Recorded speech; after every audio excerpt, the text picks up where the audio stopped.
네, 우선 이른 아침에 우리 오늘 포럼에 참석해 주신 모든 분들에게 300만 농민을 대신해서 진심으로 감사의 말씀을 드립니다. 우리나라 농촌의 그 산천을 둘러보시면 우리나라 농촌도 이제는 정말 잘 사는 그런 농촌으로 발전하고 있구나 하는 생각을 하면서 가슴 뿌듯한 생각을 많이 하고 있습니다. 지나다 보면은 예전에 우리 스레트 집은 이제 찾아볼 수 없고 이제 디자인이 멋진 농촌 주택들이 여기저기에 많이 엿볼 수가 있을 거고요. 우리 농업만이 우리 모든 5천만 국민들의 마음을 흐뭇하게 하고 그리고 정말 짜증나고 또 힘든 그 과정들을 농촌의 한 폭의 그림을 보게 되시면 모든 걸 다 잊어버릴 수 있는 그런 농촌의 풍경들이 여름과 가을과 봄에 또 겨울에 많은 영향을 삶의 영향을 주고 있는 게 우리 농촌이 아닌가 하는 그런 생각을 해봅니다. 제가 방금 드린 그런 그런 농촌이 있기에 우리는 그 농민들이 우리 국민 5천만 국민에게 공익적 가치를 제공해 준 것만도 거의 100조에 이른다고 학자들은 다 계산을 해놓고 있습니다. 농촌이 있고 농민이 있고 농업이 있는 그 가치 하나만으로 우리가 100조의 공익적 가치를 제공한다고 한다면 우리 국민들에게 그야말로 생명의 끈은 물론이고 마음의 정서까지 담아주는 이 농촌을 우리는 사랑하지 않을 수 없는 위치에 있는 것 같습니다. 이런 소중한 농촌이 어찌 보면 겉으로 보면 수많은 발전을 해왔음에도 속을 들여다보면 너무 힘든 그 농촌 생활을 하고 있는 농민들의 실상을 우리는 엿볼 수가 있습니다. 겉으로는 농가 소득이 3,700만 원이라고 통계에 잡혀 있지만 그 속에서 실제로 농사를 지어서 소득을 올린 금액을 보면 1,100만 원에 불과합니다.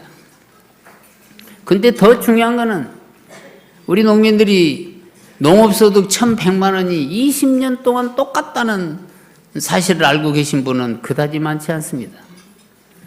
1년 농사를 지어봐도 1,000만 원의 농업소득으로 1년을 사시는 우리 농민들의 삶의 그 지금 거리를 보면 그야말로 힘든 농촌 생활을 하고 있구나 하는 것을 증명할 수 있다고 볼 수가 있습니다. 그래도 우리 농민들은 그동안의 UR이라는 엄청난 파고를 우리는 그 파고를 타고 WTO를 겪고 FTA를 겪고 오면서 우리 농민들은 3만 불 시대를 가는 5천만 국민들에게 한없는 배품을 계속해 왔습니다. 그 어떤 산업에도 우리는 저항하지 않고 그리고 묵묵하게 우리 5천만 국민이 잘 살 수 있다면 우리가 좀 인내하고 좀 참아보자는 그런 마음으로 300만 농민들이 이 나라 이 땅을 지키고 있습니다. 이제 이런 어려움 속에서 우리 국민들이 우리 농민과 함께 해야 할 때가 왔다고 생각을 하고 있습니다. 조그마한 출발이지만 이 출발이 그야말로 5천만 국민들의 생명의 끈을 쥐고 있는 농민과 또 우리 국민과 함께 어우러져서 함께 동반 성장할 수 있는 그런 기회를 반드시 만들어 봐야겠다는 그런 절박한 심정으로 오늘 아침 조참 포럼을 갖게 됐습니다.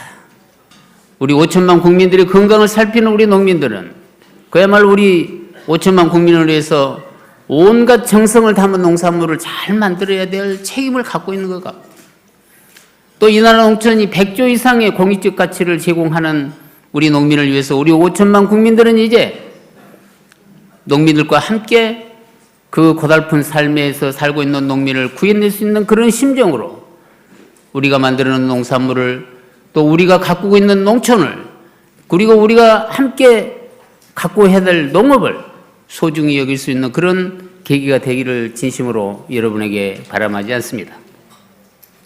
저희 농협은 그런 측면에서 우리 농민들에게는 그야말로 농업 소득을 5천만 원 시대를 열 수 있도록 하는 길을 트고 또 그 길을 가는데 우리 국민들이 함께 할 수 있다면 이제 농촌에서도 희망을 가지고 농사를 지을 수 있는 많은 젊은이들이 농촌에 둥지를 틀지 않겠냐 하는 그런 기대도 함께 해보고 있습니다.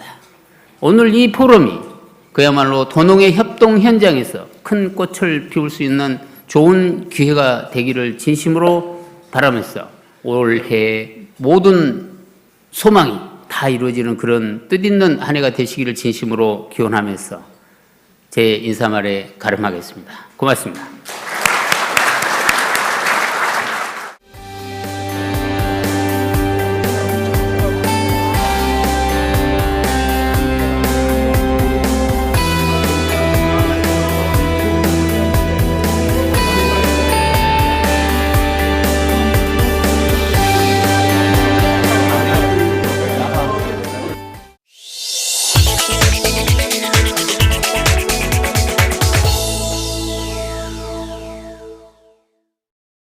여러분 살다 보게 되면 여러 가지 증상이 나타납니다.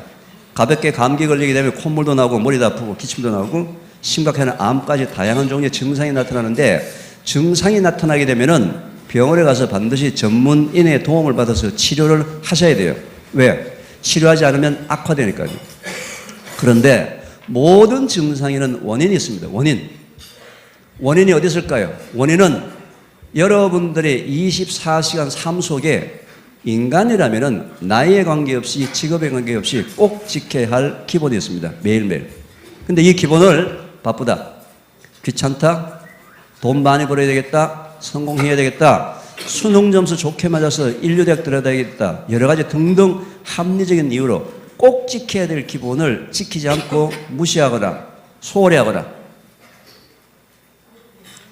이렇게 했을 때 이게 오랜 시간 반복되었다가 축적이 되어서 증상이 나타나는데 현재 대한민국의 모든 사람들은 증상을 치료하는 비법과 특효약에만 다 초점이 맞춰져 있어요.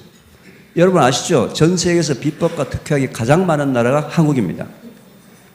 여기 앉아 계신 분들만 하더라도 벌써 머릿속에 여러 가지 비법들을 갖고 있어요. 그동안에 여러 가지 말을 주워 들었어요. 예를 들면 야 요즘 내 머리가 흰머리가 나, 새치가 나. 아 그러면 검은콩 먹어보세요. 요즘 손발이 차고 좀 손발이 냉한데 아 그러면 양파 삶아서 한번 먹어보세요. 아무리 그 비법과 특효약이 있다 하더라도 효과가 있다 하더라도 여러분 삶 속에서 매일매일 원인이 반복이 되고 있다면 문제는 근본적으로 해결할 수가 없습니다. 따라서 증상 치료는 전문인에게 맡겨야 되지만 원인 치료는 누가 해야 됩니까? 여러분들이 하셔야 돼요. 여러분들이 직장에서 가정에서 여러분들이 가족들과 함께 여러분들이 하셔야 되는데 이걸 자꾸 착각합니다. 어떻게? 병원에 가면 의사 선생님이 증상 치료와 원인 치료까지 다 해주는 줄 알고 있습니다. 저는 원인에 대해서 강의를 하는 사람입니다. 비법과 특효약에 대해서는 한 번도 강의를 해본 적이 없습니다. 원인. 지금 현재 여기 앉아 계신 모든 분들이 그동안에 살면서 몰랐던, 무시했던, 소홀했던, 오해하고 있었던 기본들에 대해서 강의를 하고 있습니다. 우리나라가 지금 현재 여러분 아시다시피 국민소득 3만 불에 매우 잘 사는 나라, 양적으로는 매우 풍부한 나라가 됐어요. 양적으로는. 근데 우리의 삶 속의 삶의 질들은 계속 나빠지고 있습니다. 육체적으로 나빠지고 있고요. 정신적으로 나빠지고 있어요. OECD 국가 중에서 10대 이하의 청소년들, 10대 청소년들의 지난 8년 동안의 행복지수가 꼴찌예요. 불행하다고 얘기합니다. 정신적으로도 현재 불행한 부분들은 왜 불행한지 아시죠? 상대적 빈곤감 때문에 그런 거예요. 상대적 빈곤감. 과거에 비해서는 얼마나 우리가 참 잘 살고 여유 있는 삶을 삽니까? 그런데 문제는 배고픔에 굶주리면서 벗어나려고 앞만 보고 달렸기 때문에 한 번도 우리가 기본이라는 부분에 대해서 생각해 본 적이 없어요. 특히 먹거리, 건강에 대해서 마찬가지입니다. 국민소득 3만 불 시대에 오면서 남녀 평균 수명이 80세가 넘었습니다. 미국은 79세밖에 안 돼요. 미국 사람들보다도 더 오래 사는 사회가 되었는데 보건복지부의 공식적인 통계에 하면은 80세까지 살 때 3명당 1명이 암에 걸리는 나라입니다. 여기 좀 여성들이 상당히 많은데요. 우리나라의 유방암 통계를 보게 되면 저는 가슴이 좀 미어집니다. 원래 유방암은 원인이 여러 가지 많이 있지만 그중에 가장 큰 원인 중에 하나는 호르몬 대사 이상이에요. 나이 50 근처에 가까이 오게 되면 여성들은 폐경기를 맞이합니다. 왜? 출산할 필요가 없기 때문에 에스트로겐 같은 여성 호르몬은 줄어들어야 돼요. 그래서 여성들은 나이가 자꾸 들면서 여성 호르몬이 줄어들기 때문에 처녀 때보다는 좀 더 과격해집니다.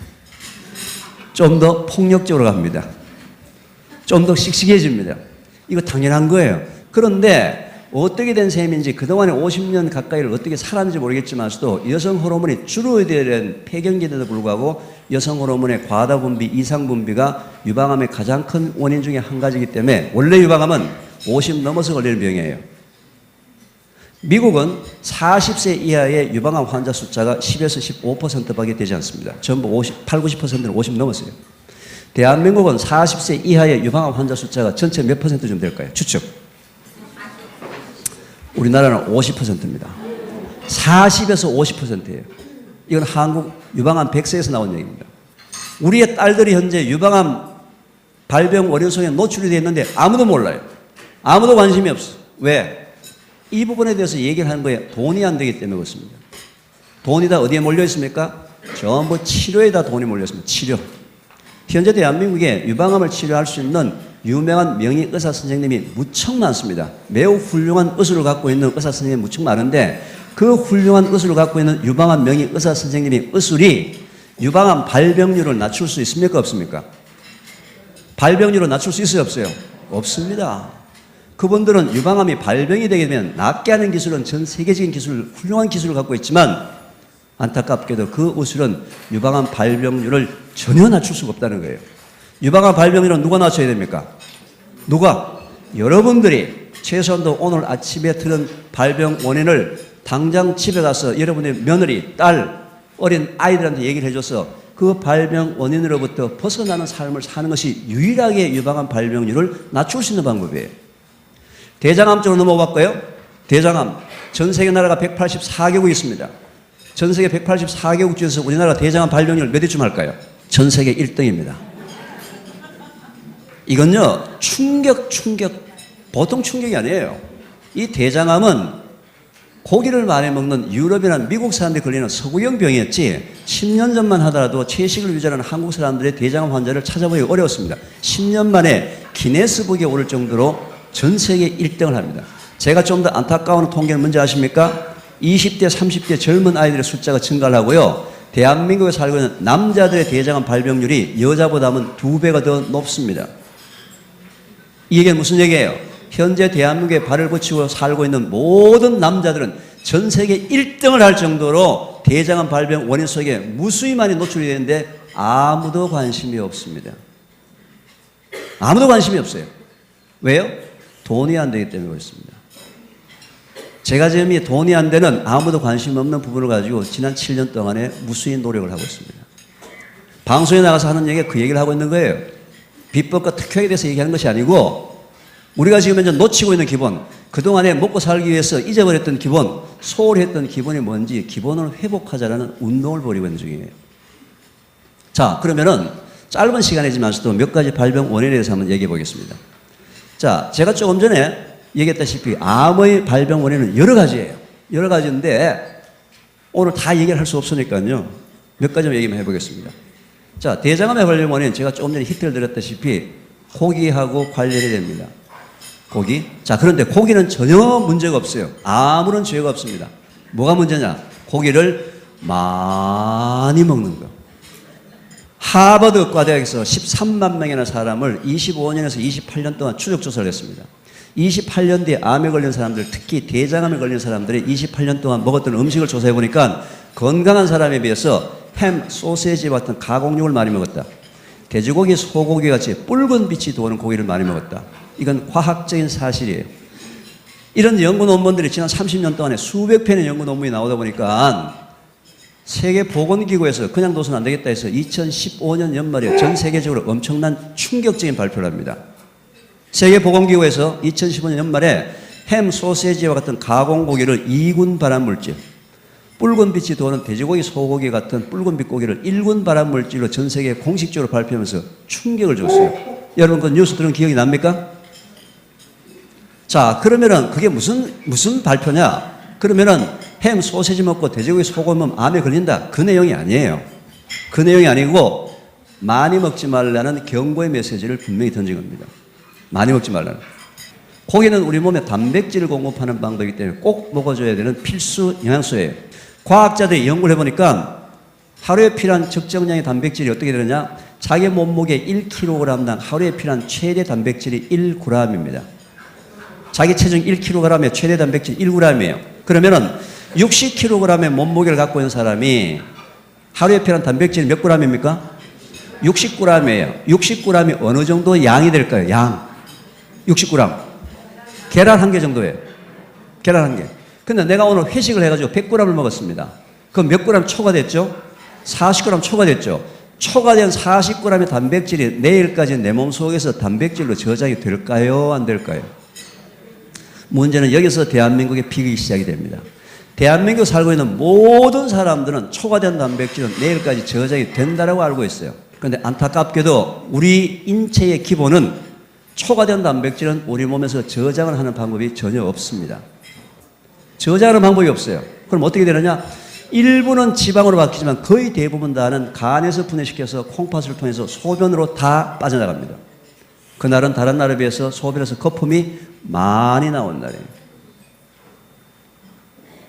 지금 현재 대한민국에 살고 있는 여러분들을 포함해서 우리나라의 모든 어른들은 여러분들 아들, 딸, 손자, 손녀를 키울 때 그저 고기를 하나라도 더 먹이려고 키워서 현재 대한민국에 살고 있는 10대, 20대, 30대 아이들 고기 먹는 양이 40대, 50대, 60대보다도 훨씬 더 많습니다. 자, 한 달에 한 번 고기 먹으러 애들 데리고 식당에 갔습니다. 한 달에 한 번 데리고 가가지고 엄마가 애들한테 뭐라고 얘기합니까? 많이 먹어라. 실컷 먹어라. 오늘 배 터지도록 먹어라. 허리도 내가 오늘 쏜다. 아니, 한 달에 한 번 애를 데리고 식당에 가가지고 야, 너 오늘 1인분만 먹어. 이렇게 얘기하는 엄마 아빠가 있어요? 없어요. 왜? 고기에 대해서 한이 맺히는 사람들이에요. 우리 어른들은. 왜? 고기는 아무나 못 먹었거든요. 워낙 비싸가지고. 부자들만 먹었던 게 고기였어요. 우리 삶 속에서. 우리 내 속에 나쁜 트라우마가 형성이 되어 있습니다. 고기에 대한 나쁜 트라우마가. 내 자식들한테는 그렇게 안 해야지. 우리가 지금 대물림을 해주고 있다는 거죠. 자, 한 달에 한 번 오랜만에 가서 고기 먹으면 그 양이 하루치를 초과했습니다. 고기는 매일 먹던, 일주일에 한 번을 먹던, 2주일에 한 번 먹던, 한 달에 한 번 먹던, 심지어 1년에 한 번을 먹다도 같은 양 하루치만 먹어야 하는 거예요. 내일 필요한 60g을 언제 먹어야 합니까? 내일 먹어야 하는 거예요. 모레 필요한 60g은 언제 먹어야 합니까? 모레 먹어야 하는 거예요. 우리나라는 고기를 어떻게 먹었습니까? 지금까지는 몰아서 한꺼번에 와장창 먹었어요. 한꺼번에 와장창. 이 한꺼번에 몰아서 와장창 먹는 이 습관을 매일매일 조금씩 나눠 먹는 습관으로 바뀌지 않는 한은 대한민국은 전 세계에서 계속 대장암 발병률 1위가 될 것이고 여러분 가정에서도 비극이 일어날 수 있어요. 왜? 육식 과다 섭취가 대장암 발병 원인 중에 한 가지이기 때문에 그렇습니다. 고기를 먹지 말자가 아니에요. 고기를 먹지 말자가 아니에요. 미국 사람들은 한국 사람들보다 주식이 고기이기 때문에 고기를 훨씬 더 많이 먹습니다. 보통 1년에 약 성인 한 명이 보통 130에서 140kg의 고기를 먹어요. 그렇더라도 한국이 미국보다는 대장암 발병률이 한국이 1.6배가 더 높습니다. 왜 높아요? 고기를 몰아서 한꺼번에. 자, 그런데 이 몰아서 한꺼번에 먹을 때 주로 고기는 언제 먹습니까? 아침, 점심, 저녁 중에서요. 주로 저녁입니다. 자, 여러분들 밥을 먹게 되면 말이죠. 탄수화물을 먹게 되면 우리 위 속에 들어가서 2시간이면 소화가 돼서 장으로 내려가기 시작하는데 지방이 포함된 고기는 소화 속도가 매우 느립니다. 5시간, 6시간 걸려요. 여러분들이 만약에 10시, 11시, 12시에 기름기가 많은 고기를 먹었다. 그리고 나는 내일 아침에 일찍 여기 포럼에 와야 되니까 일찍 난 자야지 해서 12시에 자러 갑니다. 그런데 12시에 자기는 말이죠. 침대에서 코 드르릉 콜고 자면서 장한테는 야근을 시켰습니다. 얘야 너는 들어간 고기 소화시켜 놓고 자라. 걔는 새벽 4시, 5시까지 밤잠 안 자고 장이 일을 해야 됩니다. 장은 밤에 잠을 자야 합니까? 안 자야 합니까? 반드시 자는 것이 기본이에요. 장에는 우리 몸을 보호하는 면역세포가 70 내지 80%가 장에 있는데 이 녀석들이 밤에 잠을 잘 때 이 녀석들이 온몸을 돌아다니면서 온몸에 청소도 하고 몸이 기본이 회복되는 시간이 바로 자는 시간인데 그 시간조차도 음식을 소화시키기 위해서 장에 모든 면역세포들이 몰려 있습니다. 당연히 면역력 저하가 될 수밖에 없죠. 우리 기성세대도 현재 시행착오를 겪고 있었기 때문에 왜?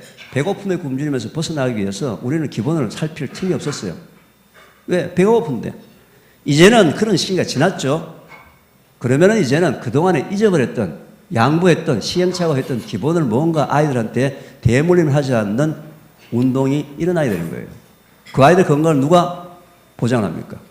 우리가 보장을 해야죠, 그죠? 왜 대한민국의 남자가 여자보다도 대장 발병률이 2배가 높아요? 왜요? 회식 문화 때문에 그런 거예요. 여러분 아십니까? 전 세계에서 국공립 또는 사립기관을 다 합쳐서 전 세계에서 지출 비용 중에서 회식비가 제일 많은 나라가 한국입니다. 이 부분에 대해서 우리가 한번 생각을 해봐야 돼요. 제가 전공에 분석학이기 때문에 말이죠. 우리 몸을 분석해보면요. 참 재밌게도 우리 몸의 살이나 뼈의 성분들은 화학적으로 토양, 흙 성분하고 똑같습니다. 우리 인체의 혈액의 성분은 바닷물의 성분하고 똑같아요. 우리 인간은 뭐예요? 흙으로 만든 흙집입니다. 흙집. 어떤 흙집이요? 걸어다니는 흙집. 그래서 사람은 죽으면 다 어디로 가는 거예요? 흙으로 다시 돌아가는 거예요. 그런데 인간은 반드시 토양으로부터 흙으로부터 영양성분을 공급받아야지만 살도록 그렇게 되어 있는 존재인데 흙을 퍼먹을 수 없잖아요. 그래서 이 지구상에 바로 식물, 농산물이 존재를 하는 거예요. 식물은 매우 역할이 간단합니다. 걔들은 우리를 위해서 존재합니다. 어떻게 해요? 그냥 뿌리를 땅속에 내리고 흙 속에 있는 영양분 속에서 인간한테 꼭 필요한 영양성분을 빨아올려가지고 잎이나 열매에다가 농축해서 우리한테 전달해주는 역할을 하는 것이 바로 식물인 거예요. 농산물인 거예요. 안 먹을까 싶어서 단맛도 집어넣고 향도 집어넣고 색깔도 집어넣어가지고 우리한테 공급을 해주는데 따라서 우리 인간의 건강이 회복이 되려면 원래대로 회복이 되려면 농산물이 원래 자체적으로 회복이 되어야지만 우리의 건강이 회복이 되는 거예요. 이게 인간의 원리예요. 이 흙집을 관리를 해야 되는데 관리를 하지 않습니다. 자기는 금방진 새집입니다. 여러분 시골 전원주택에 금방진 새집도 1년만 관리 안 하면 어떻게 되는지 아시죠? 완전 폐가 됩니다. 망초부터 시작해서 난리가 나요. 그냥. 이 흙집을 관리해야 되는데 흙집 관리는 매우 많은 기본들이 있는데 그중에 가장 중요한 기본. 여러분들 현재 여러분들 흙집의 70%가 뭔지 아세요? 여러분 몸무게를 차지하고 있는 70%가 뭔지 아세요? 물입니다. 물. 그런데 이 많은 물을요 아주 물같이 생각해요. 다야반지하고 금반지는 말이죠. 귀하다고 말이죠. 금고 속에 넣고 장롱 속에 꼭꼭 쳐박아 놓는데 그 귀하고 비싼 다야반지는 없어도 살지만 이 흔하고 흔한 값싼 물은 없으면 죽습니다. 흙집에 물이 사라지게 되면요. 바람만 불면 흙이 다 날아가 버리고 뼈대만 남아요. 그런데 여러분들의 의지에 관계없이 호흡담, 소변, 대변을 통해서 일정량의 물이 몸 바깥으로 빠져나갑니다. 빠져나가는 양만큼의 물을 보충해 주는 것은 기본 중에 기본인데 이 기본을 현재 대한민국의 60 내지 70%의 사람들이 다 잊어버렸습니다. 왜요? 바빠서. 귀찮아서. 근데 문제가 있습니다. 인터넷에 하루에 1.5리터가 좋다, 2리터가 좋다, 3리터가 좋다, 아니야 많이 먹는 게 좋다. 천만의 말씀. 많이 먹어도 심각한 문제가 생기고 작게 먹어도 심각한 문제가 생기고 자기 몸에서 빠져나가는 양만 정확하게 먹어야 되는데 여기에 앉아있는 사람들 전부 빠져나가는 양이 다 다릅니다. 심지어 여름에 빠져나가는 양, 겨울에 빠져나가는 양이 다 달라요. 그럼 어떻게 안 하냐는 거죠. 근데 우리 인체는 이 물 먹는 기본조차도 여러분한테 기가 막히게 알려주는데 여러분 그동안에 무시한 거예요. 자, 물이 부족할 때 두 가지 현상을 통해서 물 부족 현상을 알려줍니다. 첫째, 화장실에 가서 소변을 봤는데 소변 색깔이 노란색으로 짙어진다. 왜 소변 색깔이 노란색으로 짙어질까요? 뭐 때문에? 보고 느끼라는 거예요. 보고. 얘야 물 좀 먹어라. 하도 안 먹고 자꾸 까불랑거리고 돌아다니니까 몸이 살려고 여러분한테 신호를 보내요. 이때는 빨리 물을 먹어서 옅은 노란색이 되도록 물을 먹었어요. 그런데 이것조차도 바빠서 습관이 안 돼서 그냥 지나치게 되면은 갈증이 나타납니다. 갈증은 물 부족의 가장 마지막 현상이고요. 갈증이 나타났을 때는 이미 내 몸속에서 나쁜 일이 다 벌어지고 난 다음이기 때문에 항상 물은 갈증을 느끼기 전에 먹어야 돼요. 갈증 느끼기 전에 전조현상이 뭔지 아십니까? 목이 간질간질하고 잔기침이 나오기 시작합니다. 이때는 빨리 물을 먹어주시기 바랍니다. 물을 많이 먹으면 어떻게 되느냐? 물을 많이 먹어도 죽습니다. 실제로 물 많이 먹고 현재 물 먹기 시작하다 죽은 사람이 매우 많습니다. 그럼 물을 많이 먹는지 어떻게 하느냐? 물을 많이 먹게 되면 여러분들 화장실을 너무 자주 갑니다. 그리고 소변 색깔에서 노란색이 사라지고 투명한 색깔이 됩니다. 하루에 화장실을 8번 이상 가면서 투명한 색깔의 소변이 나오게 되면 일단 물 먹는 양을 줄이기 시작해야 돼요. 왜냐하면 여러분이 먹는 음식을 통해서 매우 많은 양의 물이 들어오기 시작합니다. 채소나 과일 90%가 물이에요. 하루 종일 입을 통해서 들어온 물 전체 양을 계산할 방법이 전혀 없습니다.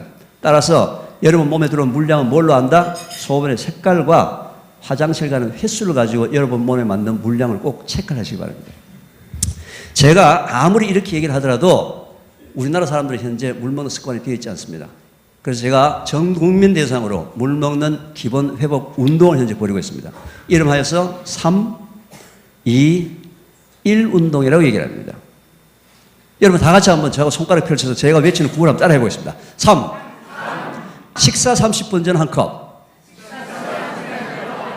2. 식사 2시간 뒤 한 컵. 1. 취침 1시간 전 한 컵. 하루에 몇 컵이에요? 3컵이라고 얘기하시는 분은 하루에 한 끼만 드시는 모양이죠. 밥 먹기 30분 전 한 컵. 밥 먹고 2시간 뒤에 한 컵. 하루에 3끼 먹으면 6컵. 잠자기 1시간 전 한 컵, 7컵. 아침에 매우 일찍 일어나는 사람은 아침 공복에 한 컵, 7컵 내지 8컵을 시간을 정해놓고 먹어보세요. 시간을 정해놓고. 여러분이 한 달간만 한번 해보시기 바랍니다. 과연 여러분 몸에서 어떤 일이 벌어지는지 직접 체험해 보시기 바랍니다. 말할 필요가 없어요. 일단은 말이죠. 변비가 사라지기 시작합니다. 그리고 피부가 너무 좋아집니다. 왜? 수분이 공급이 되기 때문에. 한번 해보시기 바랍니다. 그런데 오늘 제 강의를 듣고 그동안 물을 안 먹다가 물을 먹기 시작하게 되면 소변량이 많아지면서 여러분 몸속에서 수용성 비타민, 미네랄, 염분이 빠져나가기 때문에 세 개를 꼭 공급해줘야 돼요. 그렇지 않으면 어지럽고 힘이 없어지기 시작합니다. 물이 너무 많이 들어오게 되면 저나트륨 혈증 쪽으로 가기 때문에 문제가 있게 되죠.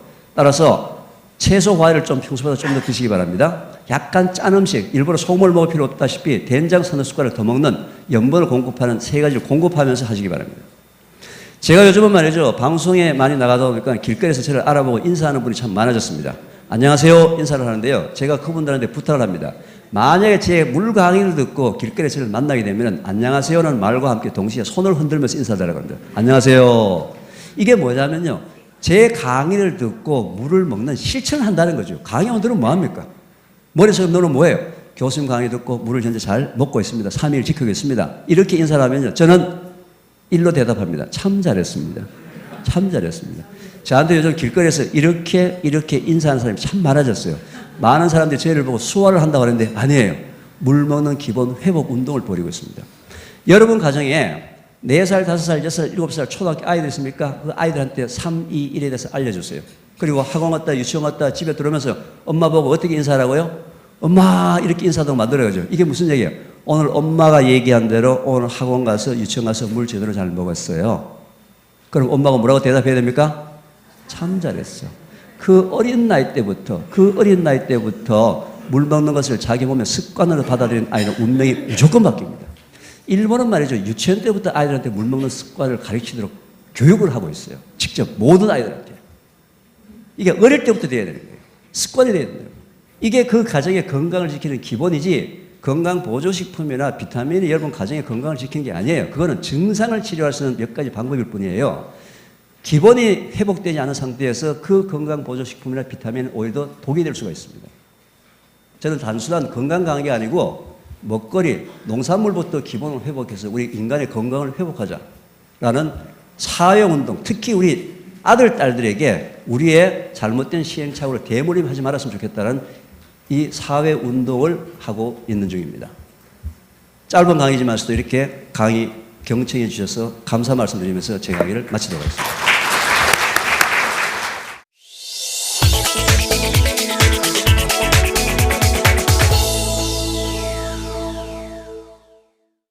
여기 계시는 분들 중에 많은 상당수가 저는 영국이나 유럽을 좀 다녀왔을 거라고 짐작이 되는데요. 영국을 가실 때 특히 영국도 마찬가지지만 프랑스, 이탈리아도 마찬가지인데요. 진짜 영국의 알맹이 영국의 속살은 사실은 시골에 있어요. 그 시골에서 정원을 가꾸면서 그 사람들이 살아가는 삶의 모습이 우리랑은 너무 다른 모습들이었었거든요. 그래서 지금부터 보여드리는 거는 영국에 있는 바이벌이라고 하는 지역이에요. 지금 현재 영국에서 가장 많은 휴양객이 몰리고 있고 영국인들이 살고 싶은 곳 제1위로 꼽고 있는 지역이에요. 이 지역이요. 이 지역에 저 지금 보이는 이 돌집은 만들어진 지 900년 됐고요. 900년 동안 저 돌집이 안 무너졌을 리는 없고 수리를 하더라도 똑같은 모습으로 다시 수리를 하기 때문에 900년 전 모습에서 변화는 없거든요.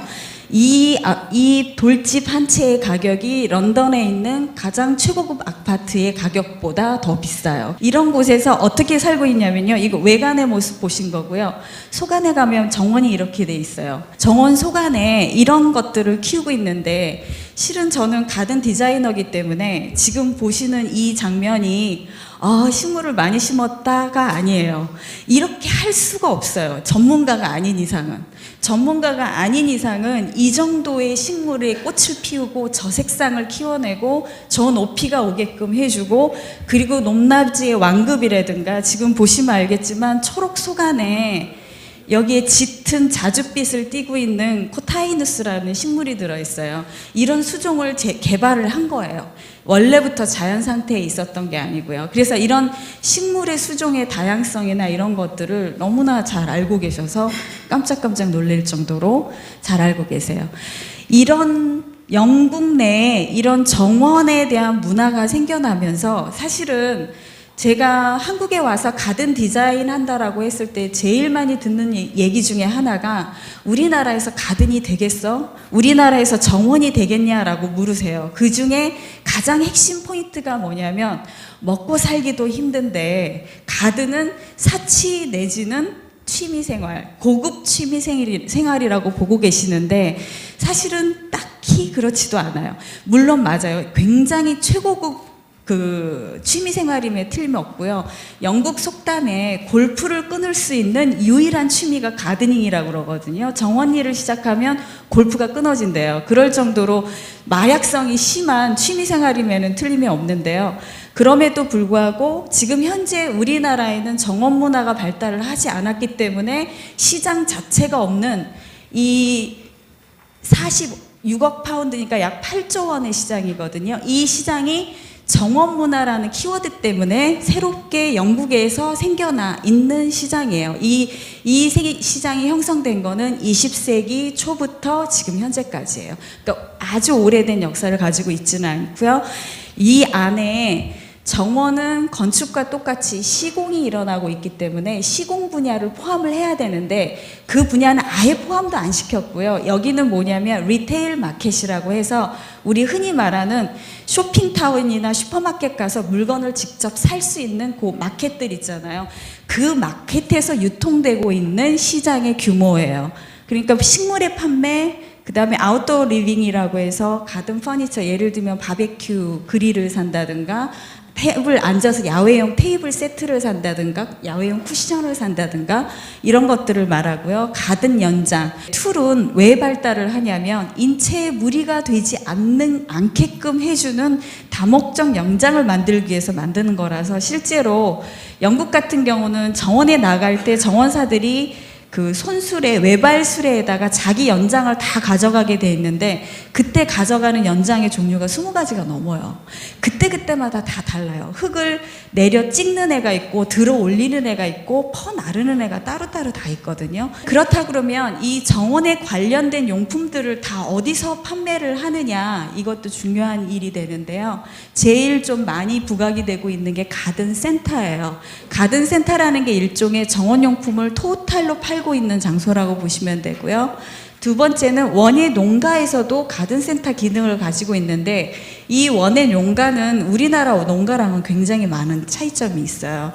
그리고 예를 들면 DIY 체인 스토어 같은 곳에서도 지금 되고 있고, 그리고 최근에는 인터넷 판매망이 급속도로 발전을 하면서 이런 것들이 좀 더 자리매김을 하고 있어요. 가든센터는 1차적으로는 정원용품을 판매하는 곳이에요. 그래서 식물도 판매를 하고 정원 및 액세서리, 아웃도어 리빙에 관련된 용품들 판매하고요. 그 다음에 두 번째가 키워드예요. 그냥 가든센터에서 그치는 게 아니고 이 안에 레스토랑하고 티룸, 어린이 놀이터가 다 들어와 있어서 이 안에서 하루 종일 놀다 갈 수가 있어요. 밥도 먹고, 그리고 심지어 저는 외국인들이 다 손님 접대를 가든센터에서 하는 거를 많이 봤거든요. 제가 살았던 곳이 그 인게이스톤이라고 하는 굉장히 작은 마을이었는데 전 시내를 통틀어서 슈퍼가 달랑 2개 있었거든요. 그런데 그 슈퍼 크기의 5배에 해당하는 가든센터가 2개가 있었을 정도예요. 그러니까 제가 그 인게이스톤에 살면서 마을 주민들을 거의 못 봤어요. 못 봤는데 주말에 가든센터를 가면 거기에 다 와 계세요. 그 같이 살고 있던 마을 주민들이. 그럴 정도로 많이 가시는 거고요. 그리고 아름답게 정원을 만들어 놓아서 정원도 관상용으로 볼 수 있게끔 되어 있어요. 가든센터의 일부 모습 보여드리는데요. 여기가 뭐냐면 식물을 판매하는 그 매대가 있는 곳이에요. 지금 보시는 것처럼 우리 이마트나 대형 슈퍼마켓에서 많이 쓰는 카터를 몰고 가시다가 원하는 식물을 발견하시면 여기다가 넣어주시고 맨 마지막에 똑같은 시스템이에요. 맨 마지막에 와서 결제하시고 물건 가져가시면 되는 그런 시스템으로 되어 있어서 구축이 잘 되어 있고요. 가든센터 안에 있는 레스토랑의 모습 보여드리는 거거든요. 조그만 부지 안에 농가의 형태를 띌 때가 많고요. 대부분 가든센터는 시골에 위치하고 있을 때가 많아요. 그래서 시골에 저런 그 예를 들면 카페테리아라든지 티룸이라든지 레스토랑을 구축하고 있어서 여기서 식사를 좀 해결할 수 있게 좀 해주고요. 이곳은 그 리치몬드 파악이 있는 그 근처에 그 피터샘이라고 하는 너서리가 하나가 있어요. 이 정원용품 파는 곳인데요. 식물도 팔고 용품도 파는데 아마 제가 지금껏 찾아본 정원용품 판매점 중에서는 가장 비싼 가격에 고가로 팔고 있는 곳인데 비닐하우스예요. 사실은 온실에서 지금 판매를 하고 있는데 이런 분위기 속에서도 최고급 가격으로 물건이 판매되고 있고 이제 앤틱도 많기는 하지만요. 이런 것들이 있고 원예 농가는 요거는 조금 보셔야 되는데 이게 지금 영국에 있는 그냥 아주 평범한 원예 농가 중에 한 모습 보여드리는데 우리나라 원예 농가는 어떤 특징이 있냐면요. 영세하기 때문에 단일 작물을 농부들이 하세요. 원예 재배가들이 단일 작물을 하는데 예를 들면 겨울이 다가오면 포인세티아라고 하는 멕시코가 자생지인 크리스마스 그 허브라고 하는 그런 식물들 많이 보시잖아요. 그 장식할 때. 그것들을 하시는데 비닐하우스 5동을 다 그 자일작물 하나만 하세요. 그리고 걔가 출하가 될 시점에 전량 다 어디로 보내야 되냐면 양재동 꽃시장으로 보내야 돼요. 왜냐하면 경매를 해야 되니까요. 그래서 경매를 거쳐서 그래서 사실은 포인세티아 농장이 여수에 있다고 칠게요. 여수에 있는데 여수에서 포인세티아를 사는 가격 8,000원, 서울에서 포인세티아를 살 수 있는 가격 4,000원. 여수가 생산지인데 왜냐하면 경매를 올려서 여수 사람들은 다시 떼가야 되거든요. 그래서 생산지가 어디 있느냐에는 전혀 상관이 없이 서울로부터 얼마나 떨어졌느냐에 따라서 모든 그 원예 식물의 가격이 결정이 되는, 그래서 굉장히 고가의 것을 지방에 계시면 계실수록 사야 되는 그런 상황이거든요.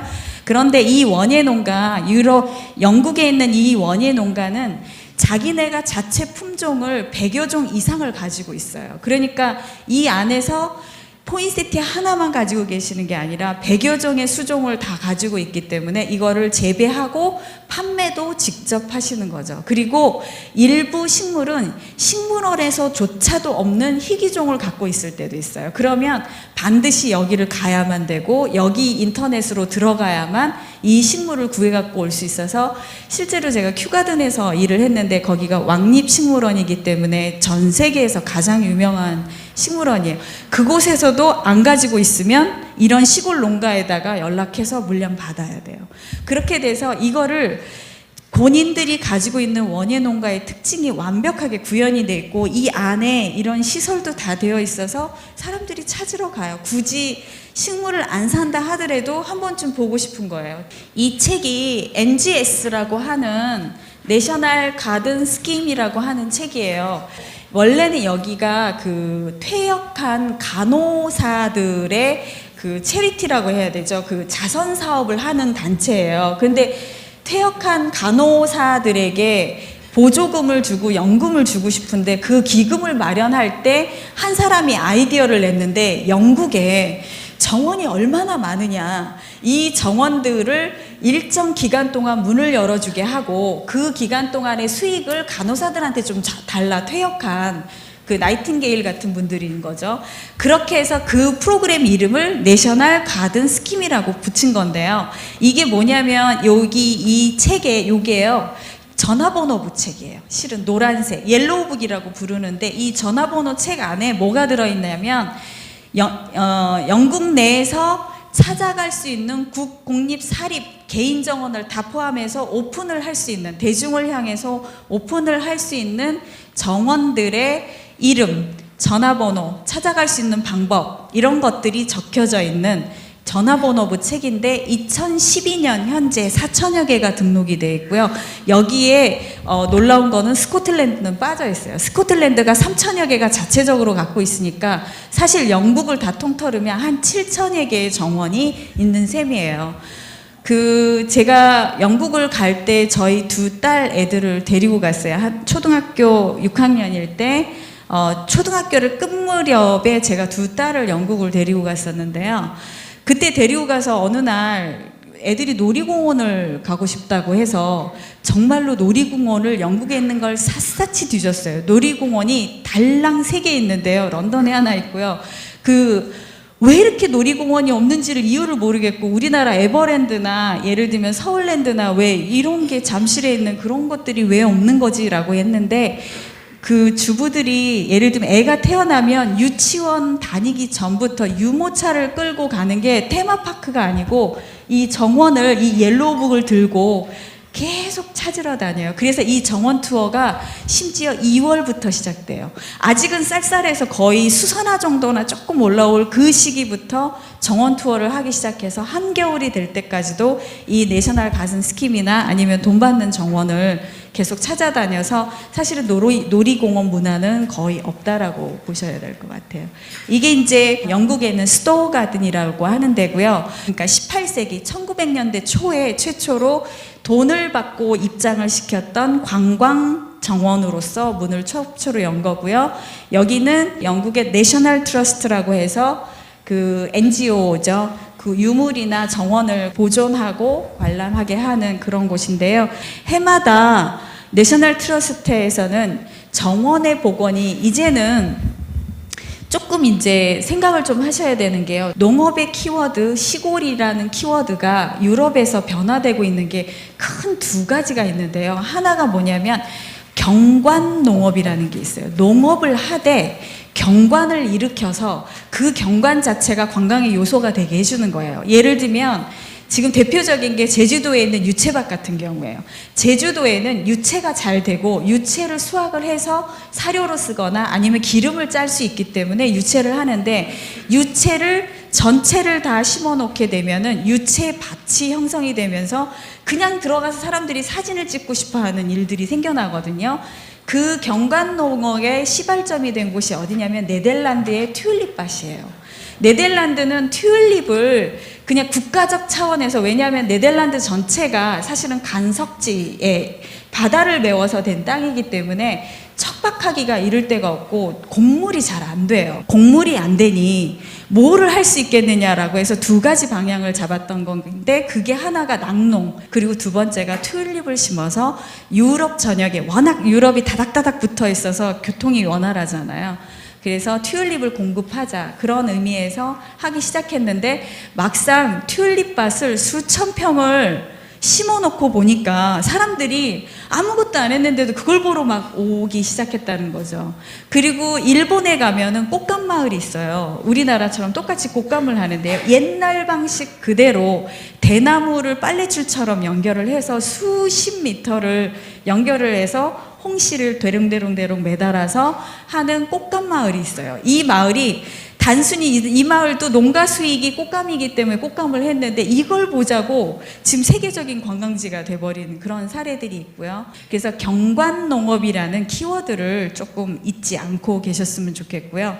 그래서 관광의 키워드도 놓치지 마시고요. 경관을 연출을 하고 아름다운 시골을 만드는 게 첫 번째, 두 번째 토탈 그 키워드 중에 하나예요. 제가 이 강의를 하면서 매번 농촌 혹은 시골에 저도 이제 그 속초 시골에 있어서 잘 아는데 주변에 계신 분들한테도 꼭 말씀을 드리는데 농촌은요 그냥 도시인들에게 우리의 속 안은 얼마나 골마있고 얼마나 아픈지 드러낼 필요도 없고요. 농촌은 낭만이고 포근하고 옛 추억을 일으켜야 되고 아름다워야 돼요. 동화 속의 한 장면처럼. 그 연출을 못 해주시면 도시인들이 거기를 가야 될 이유가 없어요. 그 사람들을 오게 해서 이 안에서 즐기게끔, 왜냐하면 그게 도시인들을 뜯어먹겠다는 의미가 아니라 도시인들은 이게 필요한 거거든요. 이게 결핍이 돼 있잖아요. 그런데 도시만도 못한 디자인에 도시만도 못한 재료를 가지고 도시 흉내를 내고 건물을 지으시고 옛날 거를 부숴버리시면 이거는 답이 안 나온다는 얘기예요. 아무리 낡고 힘들어. 아까 900년 된 돌집 보여드렸잖아요. 그 집이 얼마나 불편한지 아세요? 가보면 사실 저도 돌집에서 한번 잤는데 제가 하필이면 그때 겨울에 갔거든요. 얼어 죽는 줄 알았어요. 그 춥지도 않은 나라에서. 돌집이 그렇게 추운 집이에요. 그런데도 불구하고 그 들집에 들어가겠다고 하루 바들바들 떨면서도 거기서 자고 싶어 하는 거죠. 그런 것처럼 예를 들면 도시에 호텔 비스무리하게 반절 가격으로 시골에다가 호텔을 만들어 놓으시면 거기를 묵고 싶어 하지 않는다는 얘기고요. 그리고 계속 도로를 뚫어주고 있기 때문에 도시하고 시골의 거리가 단축되고 있어요. 속초는 심지어 옛날에 와보신 분들은 깜짝 놀래요. 저 속초에서 여기까지 오는데 2시간 10분 딱 걸리거든요. 이렇게 얘기하면 나 5시간 걸려서 6시간 걸려서 갔는데 옛날에 오셨던 분들은 이러세요. 그래서 시골에서 머물게 해주는 키워드를 찾으셔야 되는데 그게 어설픈 도시를 닮은 모습이 아니라는 거죠. 진짜 시골의 모습을 찾아줘야 그곳에서 하루 묵어보고 싶다, 산골 체험을 해보고 싶다, 이런 키워드가 생긴다는 거를 제가 이제 얘기를 해드려야 되고요. 그리고 요거는 설명을 좀 드려야 될 것 같아요.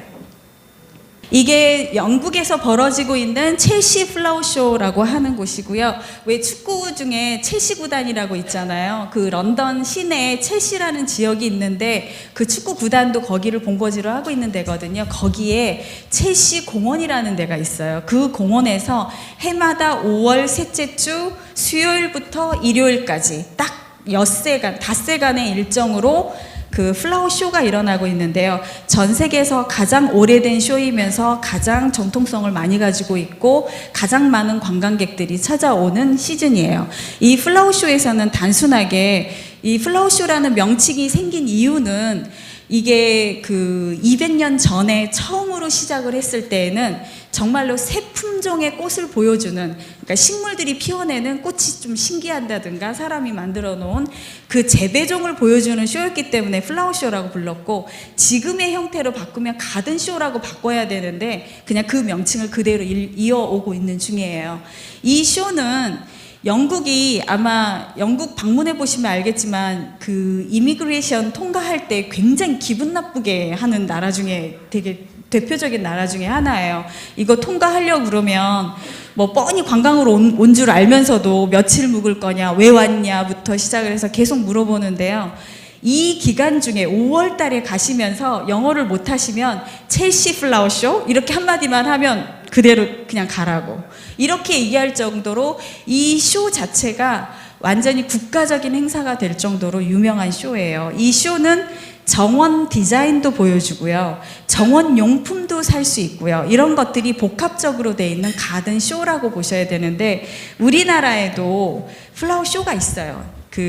저쪽에 일산 쪽에 가면은 고향 그 꽃박람회라고 플라워쇼를 이제 변형시킨 꽃박람회라는 것들이 있는데 우리나라는 아직은 하나의 축이 없어요. 그냥 예를 들면 많이 놀러 와서 보세요라고 하는 그냥 그 흔히들 얘기하는 집객이라고 하죠. 그러니까 얼마나 많은 사람들이 와서 보고 갔느냐에 방점만 찍고 있는데 진짜 플라워쇼는 이거는 사실은 두 번째 이유예요. 첫 번째 커다란 이유가 있는데 이게 비즈니스의 장이에요. 그래서 네임 카드를, 비즈니스 카드를 계속 주고받으면서 내가 이 물품 사고 싶은데, 이 식물 사고 싶은데 공급 가능하냐라고 해서 물밑에서 계속 비즈니스가 일어나게 해주기 위해서 이 쇼를 하는 거고요. 쇼를 아름답게 만들어서 사람들을 모으는 거는 미끼예요. 이거 보여줘야지 오니까요. 그래서 근데 우리는 지금 이 비즈니스가 아직은 형성이 안 되다 보니까 이게 없는 한 축만을 가지고 지금 진행이 되고 있는 중인 거죠. 이 쇼에서 출품되고 있는 작품 잠깐 눈여기로 보여드릴게요. 저희 같은 경우는 정원을 설계하는 사람인데 그 설계 안에 예를 들면은 그 식물에 대한 디자인도 들어가야 돼요. 여기도 식물 디자인 들어가 있는 게 보이죠? 색으로 디자인이 지금 되어 있잖아요.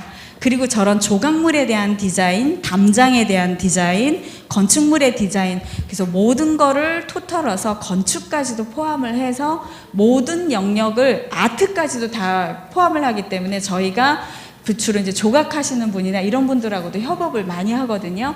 그래서 전체적으로 정원 안에 설계와 아트, 디자인을 넣어주는 사람들이 가든 디자이너라고 보시면 되고요.